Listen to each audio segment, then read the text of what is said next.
इस क्वेश्चन में आप देखिए कि एक कोन है जिसका रिलेटिव डेंसिटी 27/64 है और इस कोन की जो टोटल हाइट है वो 4 मीटर्स है और ये एक बिग कंटेनर में पानी भर के उसमें फ्लोट हो रहा है और हमें बताना है कि सबमर्ज्ड हाइट कितनी होगी इस कोन की।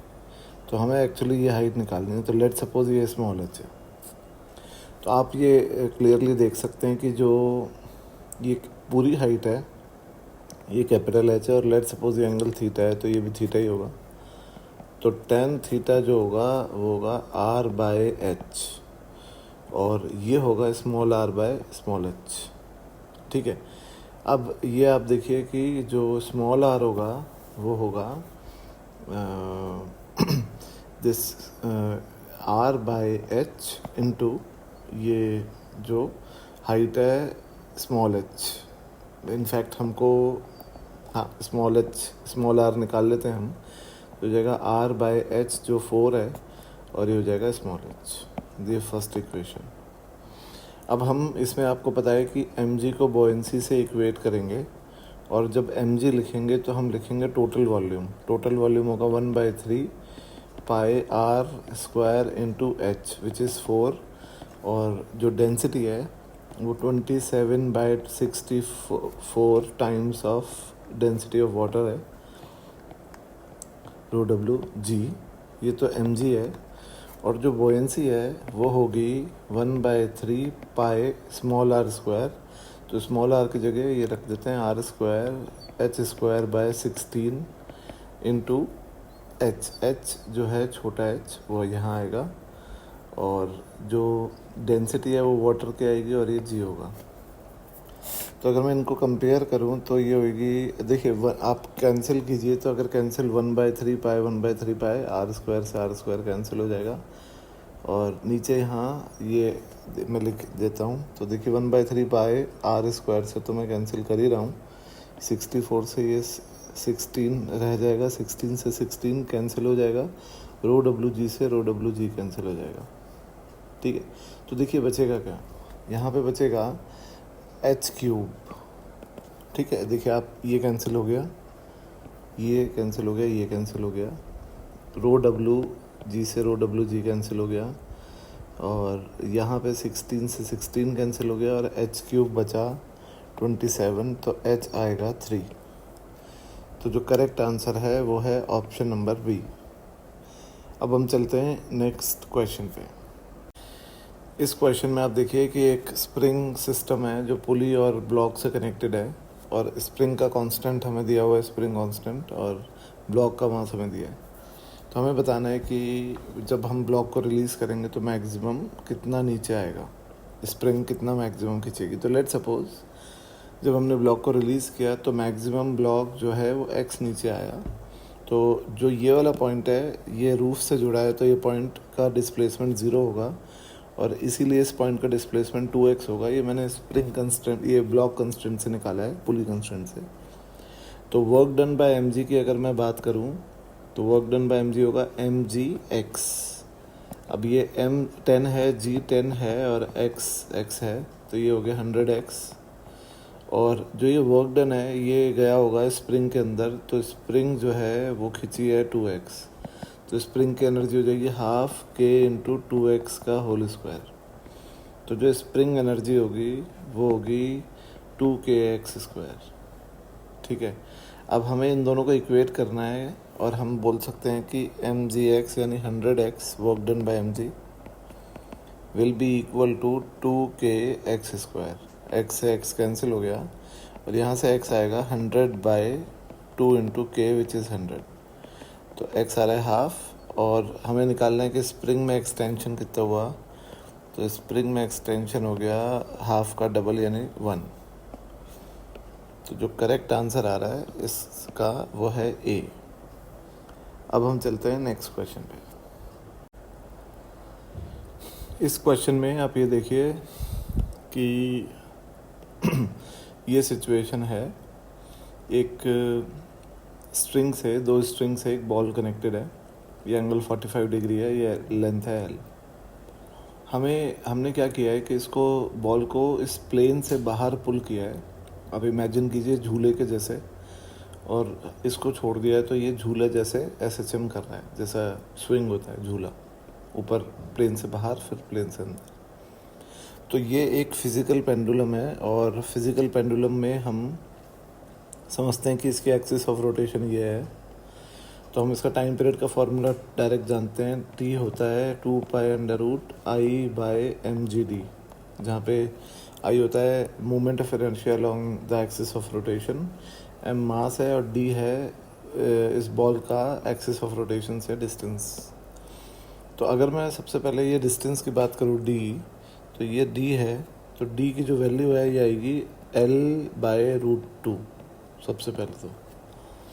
और दूसरी चीज़, जो मोमेंट ऑफ इनर्शिया I होगा इसका बॉल का उस एक्सिस के अलोंग, तो ये बॉल एक पॉइंट मास हम इसको मानेंगे, और उस एक्सिस के अलोंग इसका जो मोमेंट ऑफ इनर्शिया होगा वो होगा md²। तो I होगा mL²/2।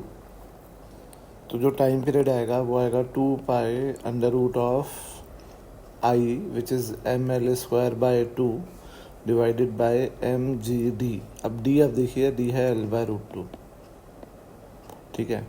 तो L से L कैंसिल हो गया, और ये √2 से √2, तो टाइम पीरियड आ गया 2π√L/√2g। तो जो करेक्ट आंसर है वो है ऑप्शन डी। अब हम चलते हैं नेक्स्ट क्वेश्चन पे। देखिए इस क्वेश्चन में सिचुएशन ये है कि एक ये ग्रूव बना हुआ है। आप देखिए, इमेजिन कीजिए ये ग्रूव है, और इसमें क्यूबिकल ब्लॉक को हमने इस तरीके से फिट कर दिया। तो अब ये जो दोनों ग्रूव की वॉल्स हैं, ये ब्लॉक पे फ्रिक्शन लगा रही होंगी और नॉर्मल रिएक्शन लगा रही होंगी। तो अगर मैं अब आपसे एक बात करूं कि सबसे पहले हम ये देखें कि जो ये डायरेक्शन होगी, ये होगा mg, और ये होगा mg/√2, और ये होगा mg/√2, और पीछे लगेगा फ्रिक्शन F। तो एक्सेलरेशन इसका आएगा A बराबर mg/√2 minus F divided by m। अब बात है फ्रिक्शन की, तो अब गौर कीजिए कि जो दोनों ग्रूव हैं ये ऐसे नॉर्मल रिएक्शन लगा रहे होंगे बराबर इस पे, ठीक है। और ये राइट एंगल ग्रूव हैं, तो इसका मतलब ये एंगल 45 होगा, ये एंगल 45 होगा। तो जो टोटल n ऊपर की तरफ लग रहा होगा वो लग रहा होगा √2n, ठीक है। अब √2n जो n लग रहा है वो इस तरीके से लग रहा है यहाँ, ये आपको इम्पोर्टेंटली ध्यान रखना है, √2n है ना। तो ये तो नेट n है, और ये n mg/√2 को बैलेंस कर लेगा। तो √2n will be balancing mg/√2, तो n आ जाएगा mg/2। अब ये जो n है इसकी वजह से फ्रिक्शन पीछे लग रहा होगा दोनों वॉल्स की वजह से, तो F होगा दोनों फ्रिक्शन का सम। तो दोनों फ्रिक्शन होंगे म्यू इंटू n इंटू 2, क्योंकि दोनों बराबर हैं। तो म्यू 1/2 है, और ये 2 है, और n mg/2 है, तो फ्रिक्शन हो गया mg/2। तो एक्सेलरेशन आ गया mg/√2 minus mg/2 by m, यानी m से हम कैंसिल कर देते हैं और g बाहर ले लेते हैं, और नीचे आ जाएगा √2 माइनस 1 डिवाइडेड बाय 2√2। देखिए ये मैंने क्या करा, नीचे से 2 आएगा, ये मैंने क्या करा कि 2 LCM ले लिया, और ये हो जाएगा √2 माइनस 1। तो जो करेक्ट ऑप्शन है वो है ऑप्शन नंबर बी। अब हम चलते हैं नेक्स्ट क्वेश्चन पे। इस क्वेश्चन में आप देखिए कि दो ब्लॉक हैं, और दोनों का मास है m, और ये दोनों ब्लॉक एक स्मूथ टेबल पे रखे हुए हैं, और हमने इन्हें दो दूसरे ब्लॉक से कनेक्ट किया हुआ है इस तरीके से। अब यहाँ पे एक ऑब्जेक्ट है, और स्ट्रिंग्स लाइट है, और ऑब्जेक्ट रेस्ट पे रखा है। अब हमने इनको जब छोड़ दिया, और ये हमने जो ब्लॉक्स हैं इनके पीछे वाले सरफेसेस को मिरर बना रखा है, ये वाली साइड रिफ्लेक्टिंग है दोनों की। जब हमने इनको छोड़ दिया तो हमें बताना है कि जो इन दोनों मिरर में इसकी जो इमेजेस बनेंगी उनकी relative velocity, relative acceleration in fact. ठीक है, तो सबसे पहले आप ये गौर कीजिए कि इसका एक्सीलरेशन आप डायरेक्ट लिखेंगे तो हम जानते हैं वो फार्मूला होता है net pulling force which is 3 mg upon total moving mass which is 4m। तो 3g/4 आ गया एक्सीलरेशन इसका, और इसका भी वही आएगा a1, और इसका a2, और इसका नीचे a2। तो a2 आएगा नेट पुलिंग फोर्स 2 mg और divided by total moving mass which is 3m, तो 2g/3। अब हम एक लॉजिक और ये जानते हैं कि अगर ऑब्जेक्ट रेस्ट पे और मिरर चल रहा है तो इमेज उसी डायरेक्शन में ट्वाइस वेलोसिटी से चलती है। ठीक है, और यही चीज़ एक्सीलरेशन के लिए भी वैलिड है। तो जो इमेज 1 होगी यहाँ पे और जो इमेज 2 होगी यहाँ पे, तो अब क्योंकि देखिए मिरर इस तरफ एक्सीलरेट हो रहा है तो ये इमेज भी इस तरफ एक्सीलरेट हो रही होगी और ट्वाइस a1 से, और ये इमेज इस तरफ एक्सीलरेट हो रही होगी ट्वाइस a2 से। तो a रिलेटिव हो जाएगा 2a1 + a2, और प्लस इसलिए किया है क्योंकि दोनों अपोजिट हैं। तो a1 है 3g/4 और a2 है 2g/3। तो देखिए एलसीएम लीजिए, एलसीएम आएगा इसका 12 और ये जाएगा 2 और ऊपर आ जाएगा 9 प्लस इधर आ जाएगा 8/12 g। तो ये आएगा 17/6 g। तो करेक्ट ऑप्शन है डी। अब हम चलते हैं नेक्स्ट क्वेश्चन पे।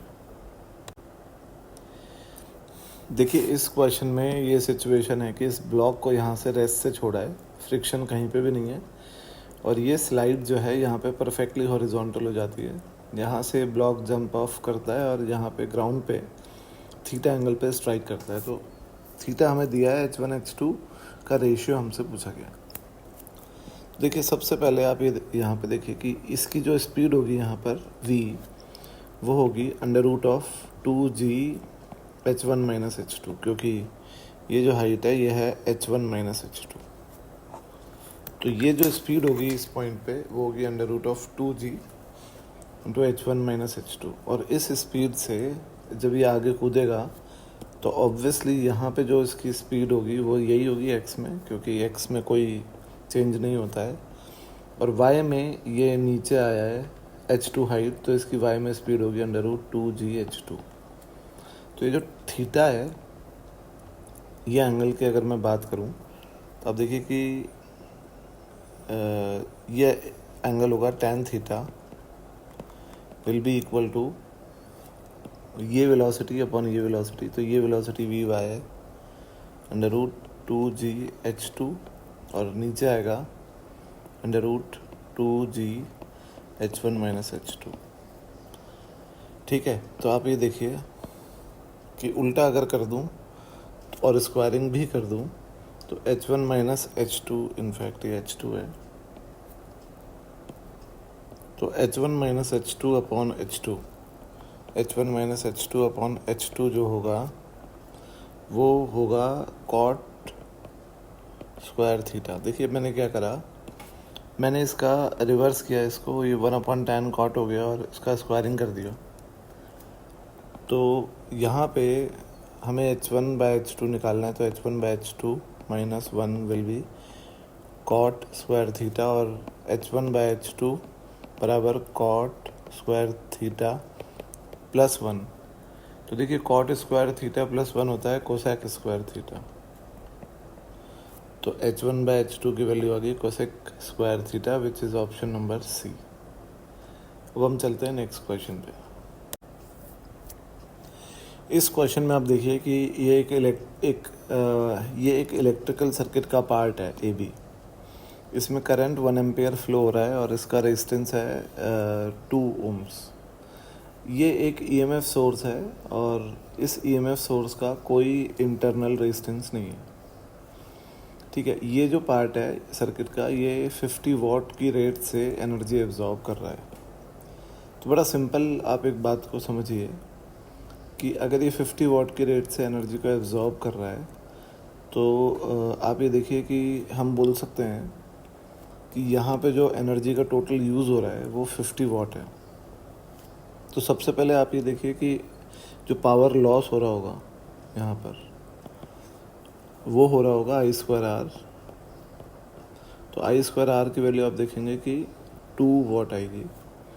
और जो पावर बैटरी को चार्ज करने में जा रहा है, power used to charge the battery, वो है E/I। अब सबसे पहले कि आप ये गौर कीजिए कि पोटेंशियल डिफरेंस की हम अगर बात करें तो इस पर जो पोटेंशियल डिफरेंस बन रहा है वो बन रहा है 2 वोल्ट्स, ठीक है। और हमें सेल का EMF निकालना है, और सेल के बारे में हमें जानकारी दी हुई है कि सेल में जो है वो कोई वो नहीं हो रहा है, इंटरनल रेजिस्टेंस नहीं है। तो देखिए E/I विच इज़ 1 प्लस 2 वाट, ये 50 वाट होगा। तो E/1 हो गया 48। तो E जो आएगा सेल का वो आएगा 48 वोल्ट्स। तो एक तो बी ऑप्शन करेक्ट है। अब बात आती है कि point B is connected to positive terminal of E. तो देखिए ये गलत है।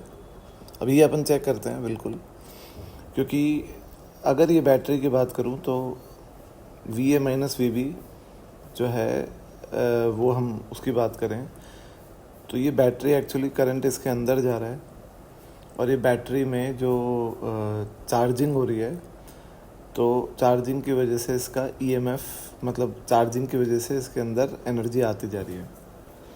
अब आप ये गौर कीजिए कि करंट A से B जा रहा है तो हाइयर पोटेंशियल पे A होगा और B लोअर पोटेंशियल पे होगा। तो बैटरी का टर्मिनल भी इसी प्रकार से होगा कि हाइयर पोटेंशियल पे, देखिए अगर यूँ जाएंगे तो आप 2 जो है पोटेंशियल कम हो रहा है, तो यहाँ पे पोटेंशियल डिफरेंस ये माइनस ये है 2, और यहाँ से आगे जाएंगे तो ऑब्वियसली ये 48 है, तो 48 प्लस 2 ही तो 50 होगा। तो ये वाला टर्मिनल बैटरी का प्लस होगा, ये माइनस होगा। तो सी ऑप्शन भी गलत है।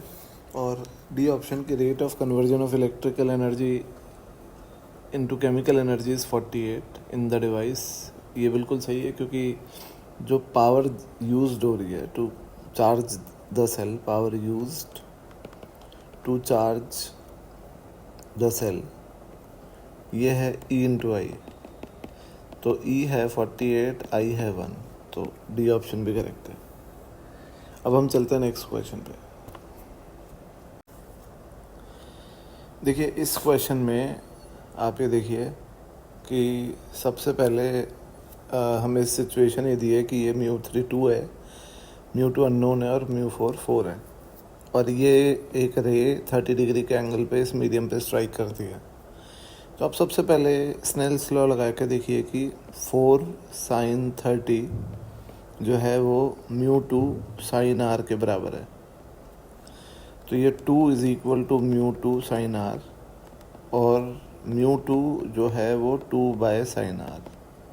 अब आप गौर कीजिए कि जनरली sin r 1 से छोटा होता है, और अगर sin r 1 से छोटा हुआ तो μ2 से बड़ा होगा। तो अगर μ2 से बड़ा हुआ तो जो r है वो एक एक्यूट एंगल है, ठीक है, r ये है, और ये रे इधर जाके गिरेगी, और इधर जाके जब ये रे गिरेगी तो आप ये गौर कीजिए कि इन दोनों के लिए क्रिटिकल एंगल ही है, तो ये 90 डिग्री पे जाएगी, ठीक है। तो अगर आप टोटल डिविएशन देखेंगे तो रे जो है वो 30 डिग्री पे आ रही थी परपेंडिकुलर के साथ, और 90 पे जा रही है, तो जो डिविएशन हुआ रे में वो हुआ डेल बराबर 60 डिग्री।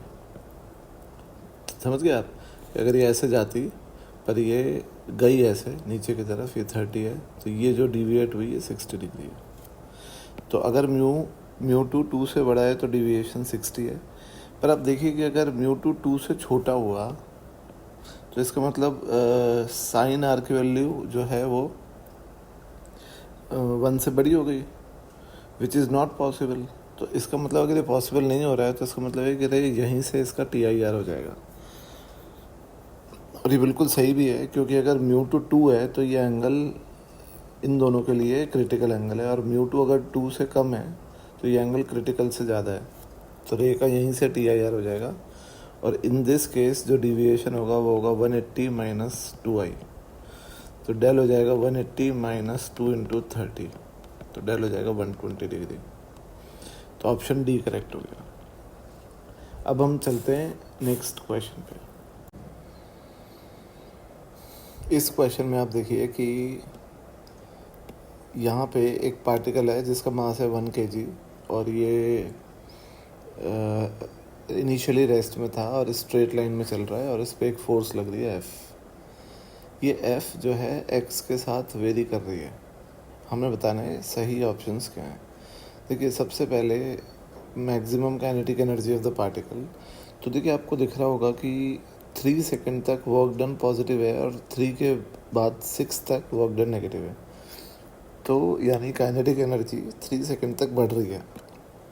तो टिल 3 सेकंड्स अगर आप इस ग्राफ का एरिया निकालेंगे A1, तो ये आएगा half sum of parallel sides यानी 3 प्लस 2 इंटू 10, तो A1 आ जाएगा 25।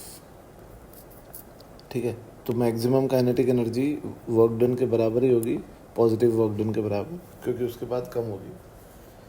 अब देखिए, maximum rate of change of kinetic energy, ये rate of change of kinetic energy जो है ये होता है पावर, और मैक्सिमम पावर की अगर मैं बात करूं तो वो तब होती है जब F और V का प्रोडक्ट मैक्सिमम होता है। वो इस मोशन में नहीं होगी, तो आप वो चेक करके देख सकते हैं। तीसरा ऑप्शन है कि total work done by this force will be -5। तो आप देखिए, ये A2 एरिया अगर आप निकालेंगे तो ये आएगा एरिया आएगा 30 और वर्क डन होएगा -30, तो जो टोटल वर्क डन आएगा वो आएगा -5। और डी ऑप्शन है कि there will be no power delivered by the particle at x बराबर 3, 5.3 एंड 6। तो चेक करते हैं। देखिए, x बराबर 3 पे वेलोसिटी 0 है, तो पावर डिलीवर्ड 0 होगी, बिकॉज f डॉट v होता है पावर। x बराबर 6 पे वेलोसिटी 0 है, और अगर आप ये गौर करेंगे, इनफैक्ट अगर मैं ये बोलूँ 3 पे और 6 पे 4 0 है, इसलिए पावर 0 है। और आप ये गौर कीजिए कि ऊपर वाला एरिया है 25, नीचे वाला है 30। तो अगर आप 5.3 के आसपास के टाइम पे अगर आप एरिया निकालेंगे तो वो 25 ही आएगा। तो उससे होगा ये कि पॉजिटिव वर्क डन +25 और नेगेटिव वर्क डन -25 0 हो जाएगा। इसका मतलब है कि उस पोजीशन पे काइनेटिक एनर्जी का चेंज 0 हो गया, यानी उस पोजीशन पे स्पीड 0 है, तो इसका मतलब वहाँ पे v 0 है। तो 3 पे और 6 पे तो f 0 है, और 5.3 पे v 0 है, इसलिए पावर डिलीवर 0 रहेगी। अब हम चलते हैं नेक्स्ट क्वेश्चन पे। इस क्वेश्चन में आप देखिए कि एक ये रॉड है जिसका लेंथ है 6 है और इसका मास है 8m। 2 पॉइंट मासेस हैं, जैसे ये मास है 2m और ये मास है m। ये स्पीड v से चल रहा है, ये 2v से चल रहा है।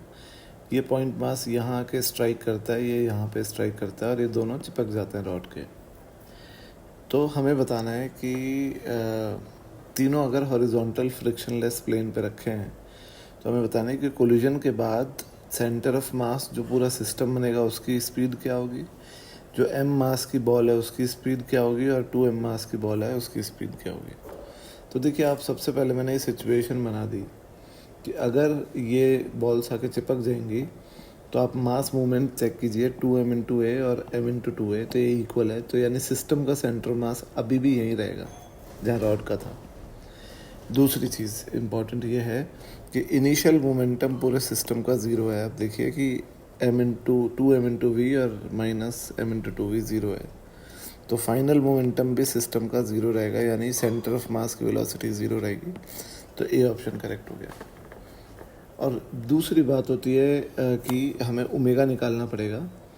तो आप ये गौर कीजिए कि जो ओमेगा है उसकी अगर मैं बात करूं तो हम इसको एंगुलर इम्पल्स से सॉल्व करते हैं इसको, या आप एंगुलर मोमेंटम कंजर्वेशन भी लगा सकते हैं। तो एंगुलर मोमेंटम कंजर्वेशन अगर मैं लगाऊं तो आप देखिए कि ये बॉल ऐसे आ रही थी, तो इसका एंगुलर मोमेंटम एंटी क्लॉकवाइज, और ये भी ऐसे आ रही थी, तो इसका anticlockwise about C centre. तो इनिशियल एंगुलर मोमेंटम हो जाएगा 2mv/a प्लस m/2v/2a। तो ये देखिए आप, ये हो जाएगा 6mva, ये हो जाएगा इनिशियल एंगुलर मोमेंटम। और फाइनली ये घूमने लगेंगे तो इसके अबाउट ये ऐसे घूमेगी ओमेगा से। तो इसके अबाउट अगर मैं मोमेंट ऑफ इनर्शिया निकालूँ तो मोमेंट ऑफ इनर्शिया रॉड का होगा 8m, देखिए फॉर्मूला होता है ml²/12, तो 8m इंटू l है 36a²/12। ठीक है, ये तो रॉड का है, प्लस उस बॉल का, इस वाली बॉल का जो होगा वो होगा m/4a², और उस बॉल का होगा 2m/a²। तो ये देखिए 3, तो ये देखिए ये आ रहा है 24 + 6, तो यानी 30ma²।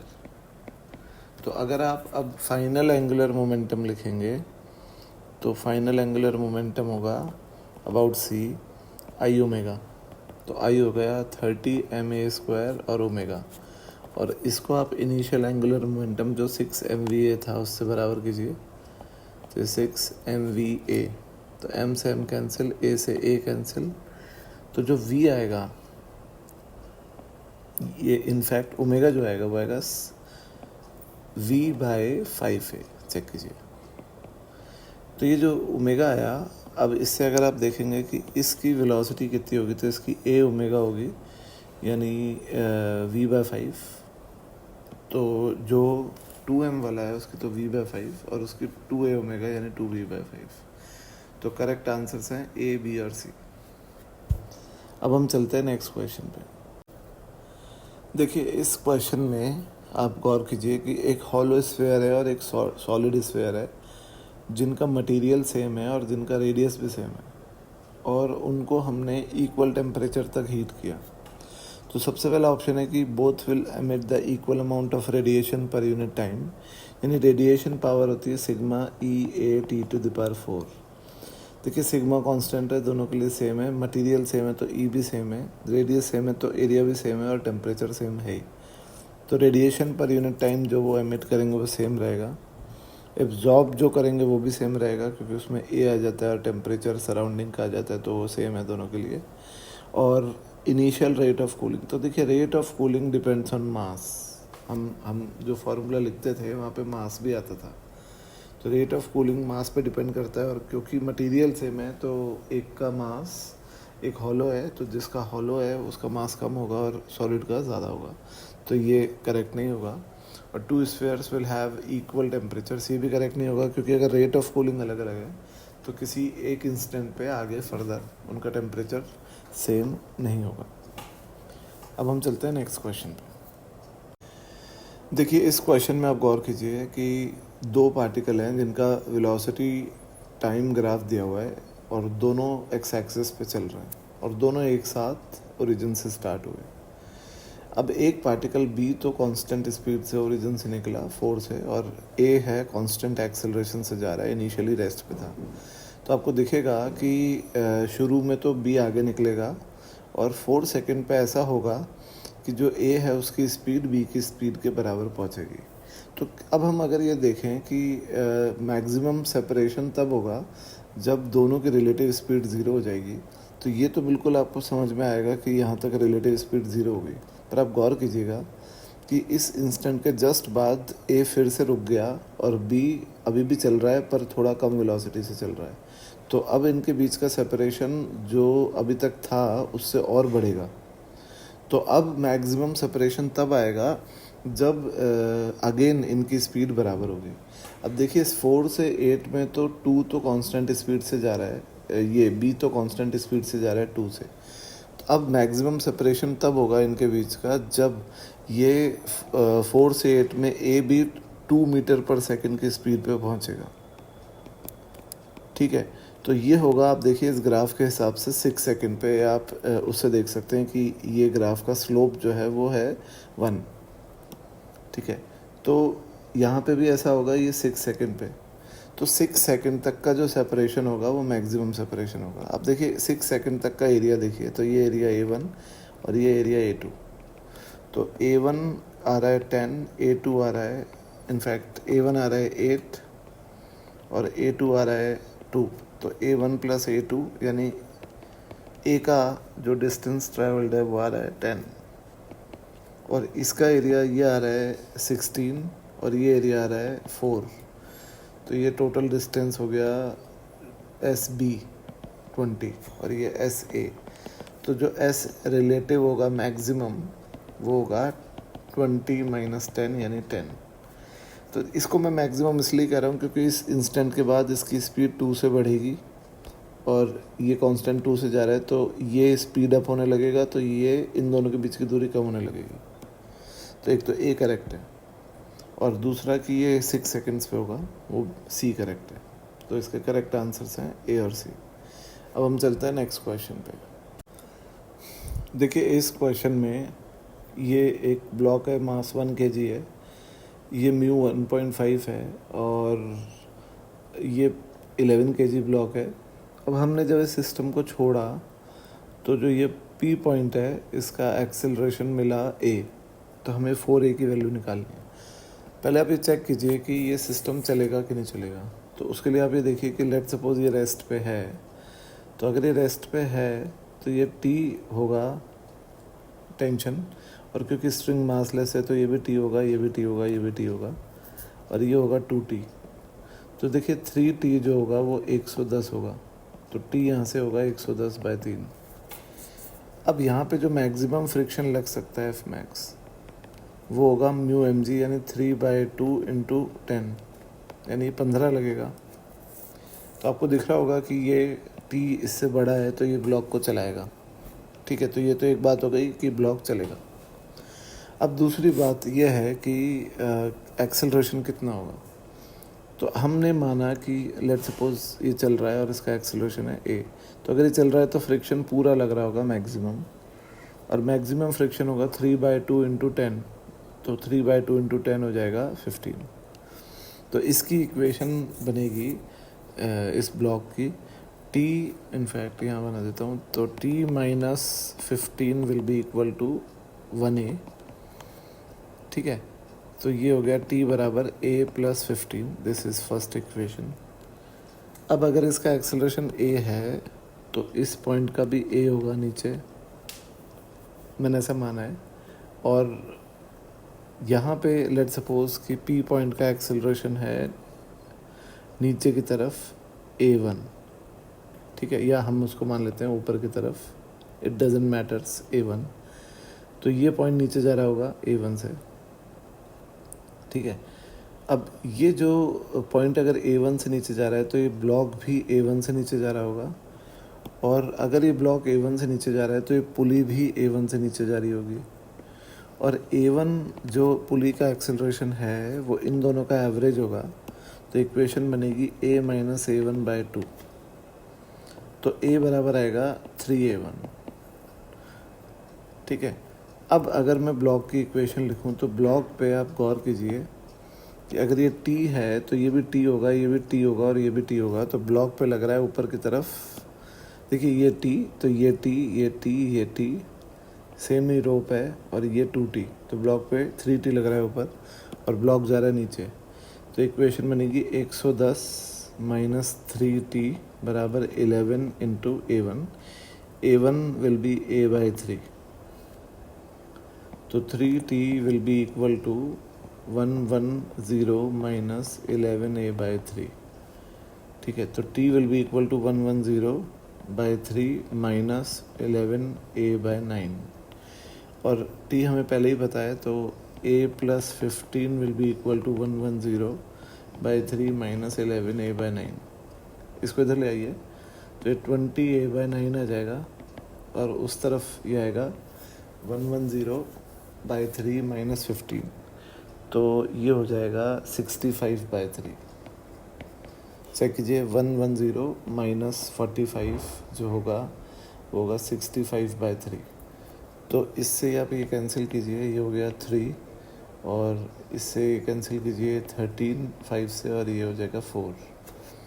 तो A जो आएगा, ये आएगा 13 into 3/4, so A will be this, और ए जो है वो हमने इसका एक्सेलरेशन निकाला, तो हमें अब इसकी बात करनी है। तो इसका A1 जो होगा वो होगा A/3। तो A1 की वैल्यू आएगी, यहाँ लिख देता हूँ, A1 विल बी A/3 यानी 13/4, और हमें चाहिए 4A1, तो 4A1 की वैल्यू आएगी 13। तो करेक्ट आंसर है इसका 13। अब हम चलते हैं नेक्स्ट क्वेश्चन पे। इस क्वेश्चन में आप देखिए कि सिचुएशन आपके सामने स्मूथ सरफेसेस हैं और इसको 30 न्यूटन से पुल कर रहे हैं। वेज का और बॉल का दोनों का मास जो है सेम है, 2 kg। ठीक है, तो आप सबसे, और ये एंगल 37 है, हमें बताना है कि ये नॉर्मल रिएक्शन कितना होगा BC का बॉल पे। तो सबसे पहले इस पूरे सिस्टम का एक्सेलरेशन देखिए। तो इसका एक्सेलरेशन होगा 30 upon total moving mass is 4, तो 15/2। ठीक है, ये पूरे सिस्टम का एक्सेलरेशन। अगर मैं अब बॉल का फ्री बॉडी डायग्राम बनाऊं in the frame of this wedge, तो बॉल पे इस तरफ नीचे की तरफ ऐसे लग रहा है NAB, और बॉल पे ऐसे ऊपर की तरफ लग रहा है NBC, और बॉल पे एक MG लग रहा है नीचे, और बॉल पे सूडो फोर्स लग रहा है पीछे। तो ये 4 फोर्सेस बॉल पे लग रहे हैं। तो सबसे पहले आप ये देखिए कि MG की वैल्यू होगी 20, ये जो सूडो फोर्स है इसकी वैल्यू होगी 15, और ये एंगल आप देखेंगे कि ये एंगल कितना होगा x के साथ। तो ये एंगल अगर थीटा है तो ये एंगल 90 - थीटा होगा, तो ये एंगल होगा 53 डिग्री। तो इक्वेशन बनेगी NAB cos 53 will be equal to 15, और NAB cos 53 होता है 3/5 विल बी इक्वल टू 15। तो NAB आ जाएगा 25। अब y में इक्वेशन बनाऊंगा तो NBC जो होगा वो होगा NAB sin 53 प्लस MG। तो NBC होगा NAB which is 25 sin 53 is 4/5 plus MG is 20।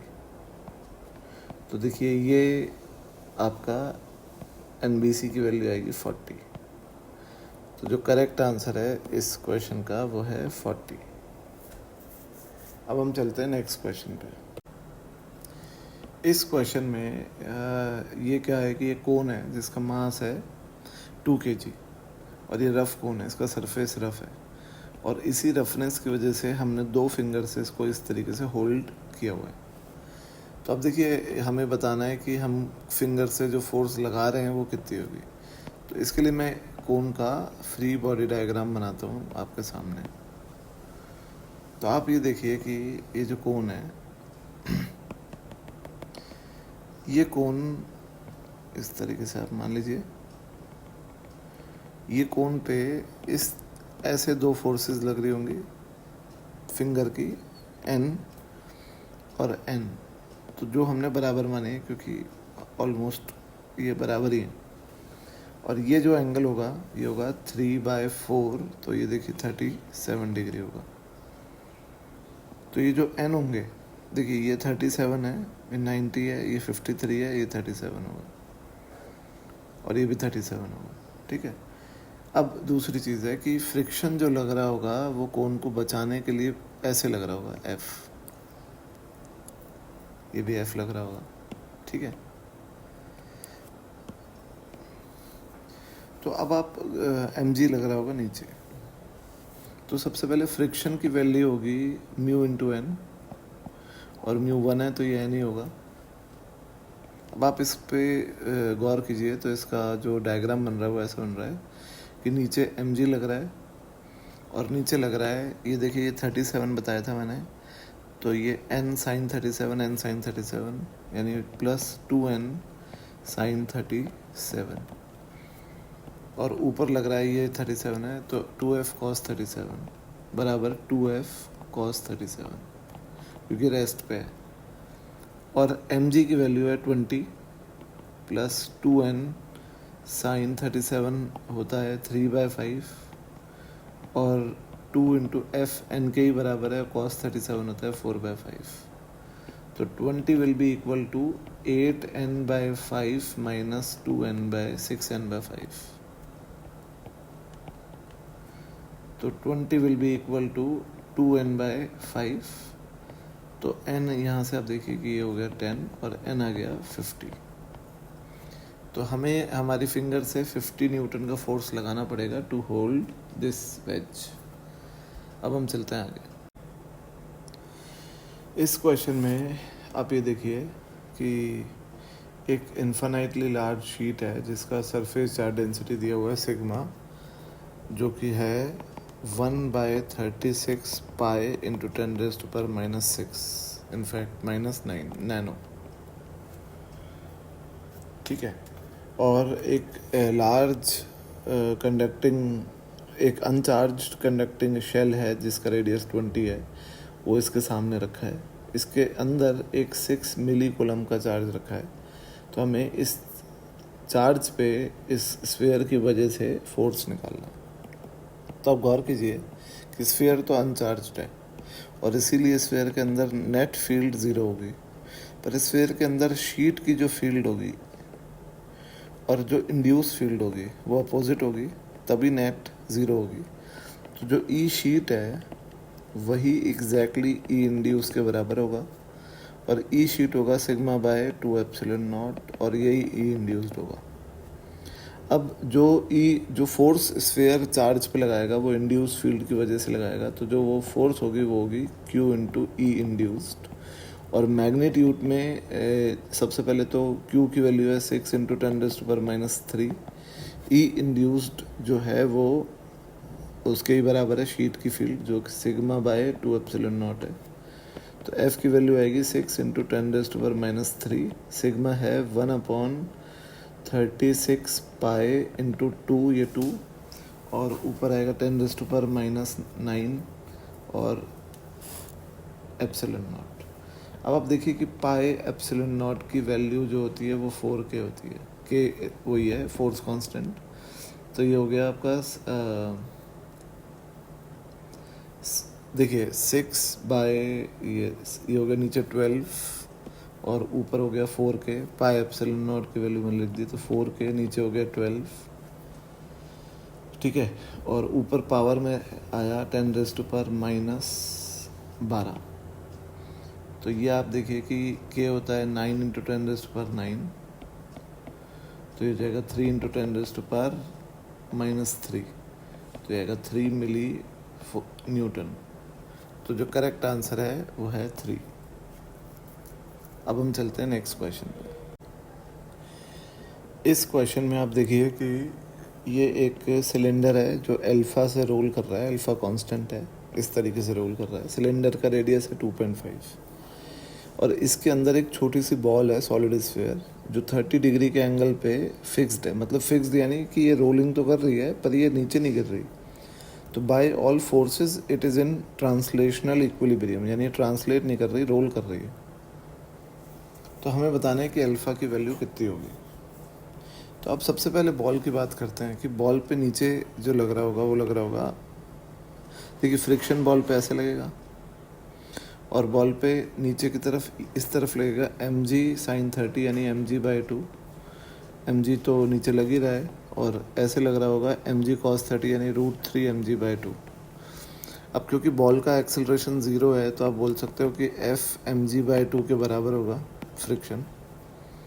और F का अगर आप टॉर्क लिखेंगे तो टॉर्क आएगा F into let suppose ball का रेडियस है r बराबर 2/5 mr² into alpha dash.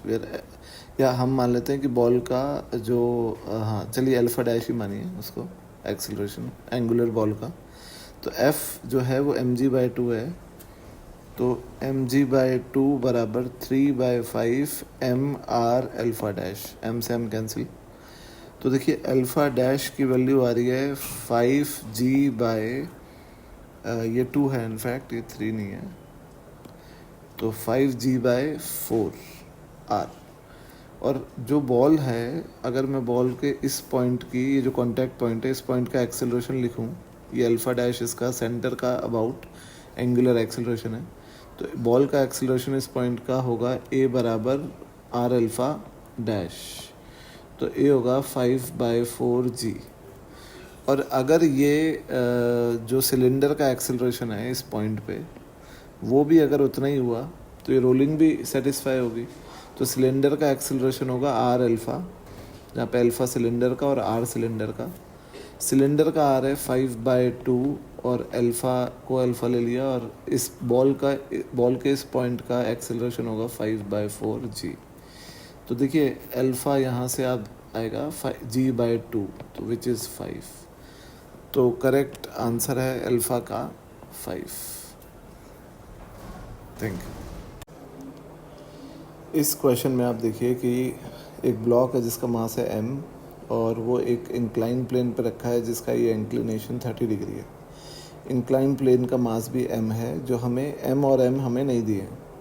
Block की जो हाइट है h, वो इस तरीके से वेरी कर रही है, तो हमें बताना है कि इंक्लाइन प्लेन का एक्सेलरेशन कितना होगा।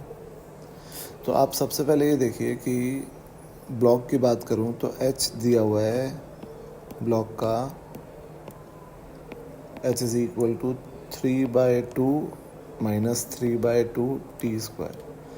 तो dh/dt जो होगा ब्लॉक का, वो vy होगा, और वो हो जाएगा -3t, और ay आएगा dvy/dt, तो ये आ जाएगा -3। यानी ब्लॉक जो है वो नीचे 3 से आ रहा है। अगर मैं ब्लॉक का FBD बनाऊँ तो ब्लॉक पे ऐसे n लगेगा, नीचे mg लगेगा, और ये दो फोर्सेस हैं ब्लॉक पे। अगर आप ये एंगल्स देखेंगे तो ये देखिए कि ये एंगल है 30, और ये एंगल 30, ये 60। तो n अगर ब्लॉक का y में FBD बनाएंगे तो y में आएगा mg नीचे माइनस n साइन 60, यानी √3n/2 बराबर ma जो है वो 3 नीचे है, तो g10 यूज़ कीजिए, और n √3/2, अब देखिए 7m आ रहा है, तो n आ रहा है 14m/√3। अब यही n का आगे जो कंपोनेंट लग रहा है वो लग रहा है n cos 60, यानी n/2, वो ब्लॉक के x के एक्सेलरेशन के बराबर होगा, यानी max। तो n/2 यानी 7m/√3 जो है वो max आएगा, तो ax आएगा ब्लॉक का 7/√3। अब अगर हम इंक्लाइन प्लेन की बात करें तो हम ये समझते हैं कि जो इंक्लाइन प्लेन है, इसके लिए अगर मैं ब्लॉक का वो बनाऊंगा एक्सेलरेशन का कंस्टेंट, तो ये ay, ये ax, और इंक्लाइन प्लेन का मैंने माना कि इंक्लाइन प्लेन इधर जा रहा है a से। तो ऐसे में हम क्या करते हैं कि जो नॉर्मल है परपेंडिकुलर, उस परपेंडिकुलर पर दोनों की रिलेटिव वेलोसिटी को 0 कर देते हैं। तो ये मैं सबसे पहले परपेंडिकुलर ड्रॉ कर रहा हूँ। अब आप ये रिलेटिव एक्सेलरेशन को 0 कर देते हैं, तो आप ये देखिए कि ये एंगल जो है ये है तो ये एंगल है 30, ये 30, और ये 60, और ये एंगल 60, और ये एंगल 30। तो देखिए ब्लॉक का एक्सेलरेशन मैं ब्लू से बनाता हूँ, इसका इंक्लाइन प्लेन का ब्लू से बनाता हूँ, और उसका कंपोनेंट लिखता हूँ a cos 60, और रेड से मैं बनाता हूँ ब्लॉक का, नीचे आएगा ay cos 30, और ऊपर आएगा ax cos 60। तो देखिए हमको करना ही है, हमको नेट एक्सेलरेशन 0 नहीं करना है, हमको ब्लॉक का एक्सेलरेशन और इंक्लाइन प्लेन का एक्सेलरेशन इस परपेंडिकुलर पे इक्वेट करना है। तो इंक्लाइन प्लेन का है नीचे a cos 60, और ब्लॉक का नीचे है ay cos 30 minus ax cos 60। देखिए a/2 हो गया, ये ay हमको पता था 3 है, तो 3 इंटू cos 30 √3/2 माइनस ax हमने निकाला था 7/√3 है, तो तो 7/2√3 हो जाएगा, क्योंकि cos 60 1/2 होता है। देखिए 2 से 2 ये कैंसिल हो जाएंगे। तो जो ब्लॉक का एक्सेलरेशन आ रहा है ये आप देखिए, ये आएगा, एलसीएम लेंगे अगर आप, तो ये 9 - 7 यानी 2/√3। तो जो x है उसकी वैल्यू आ जाएगी 2, x = 2। अब हम चलते हैं नेक्स्ट क्वेश्चन पे।